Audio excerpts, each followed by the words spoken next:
বাকি ছিল ছোট একটা ছেলের মতো, আমাদের ভাই, সবার ছোট ভাই, এবং সবসময় আমাদের মাতিয়ে রাখি তাদের অকৃত্রিম বন্ধুত্বপূর্ণ হাসি দিয়ে।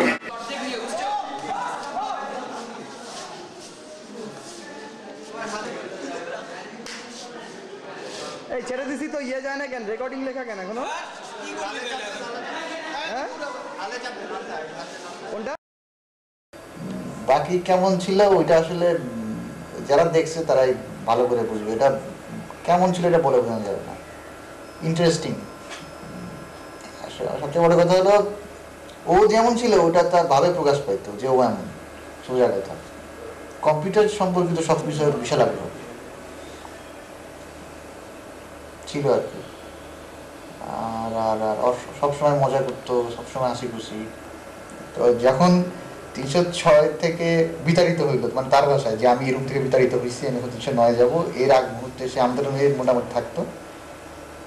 আইসা হ্যাঁ ফাইজলামি করতো, মজা করতো। আর আমরা মাঝে একবার ইয়ার পিছনে লাগছিলাম, তার নাম কি, মাহবুবের পিছনে লাগছিলাম আমি, বাকি শুভ ভাই সবগুলো মিলে। মাহবুব হেভি খেপা খেপছিল।